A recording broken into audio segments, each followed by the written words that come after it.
A for effort, the Education Law Center released the 4th edition of its report, Is School Funding Fair? A National Report Card.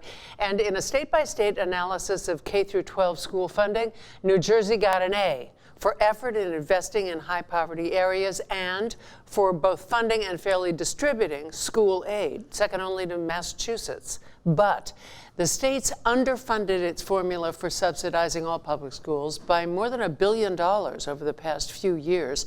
Joining us is the Education Law Center's Executive Director, David Sciarra. Thank you for being with us. Thank you for having me. How does New Jersey school funding stack up against other states? Well, against other states, we do very well. We're considered a fair state.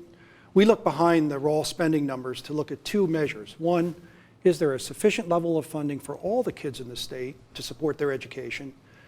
Second, and most importantly, does the state provide more resources where student need is highest? And these are our high poverty schools. So these are schools that serve high concentrations of low-income children, English language learners, kids who need to learn English. So Abbott districts. Well, not just Abbott districts. Actually, we have a whole range of districts now. We have over about 100 districts now where the student poverty rate is up over 40, 50%. So poverty concentration in our schools and districts isn't just the old Abbott problem. It is a statewide issue. The state has done a good job over the years to build in equity and fairness into its formula. That's the good news. The bad news is that the underfunding of the formula that we put into place in 2008, which was designed to address, to keep this going over the last 3 years, is causing serious problems.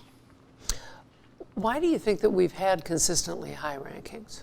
Well, because a lot of it had to do with the Abbott rulings over the years, directing more money into the highest poverty districts. The legislature also at that time, I'm talking about the decade of the 2000s, put money into other high poverty districts.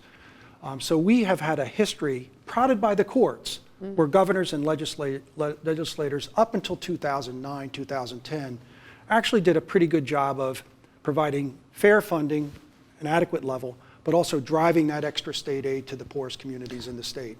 Let me turn you back to what you referred to, the problem areas. We still have dysfunctional schools, problems like Newark, for instance. Is it getting enough funding?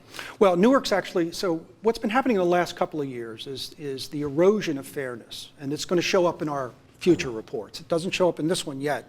Because this is based on 2012. That's right. As the data comes in, we expect the fairness to decline. And you see it now in districts across the state, not just in Newark and Patterson, where they're laying off 300 staff this year, but you see it in districts like Lindenwold, Camden County, places like Bayonne. These are districts with high concentrations of poor kids, growing enrollments, lots of English language learners, and the funding just hasn't been put into the formula. Is this just a simple budget problem? I mean, right now the state budget's in trouble.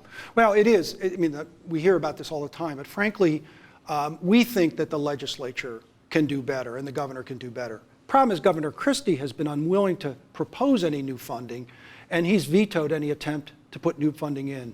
We've called on the legislature this year to put in about $300 million new funding allocated to the districts that need it the most.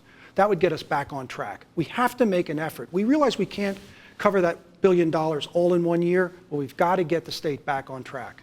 You introduced this report at a leadership conference on civil and human rights. Is school funding a civil and human right? Education is a civil right. It's guaranteed in the New Jersey Constitution.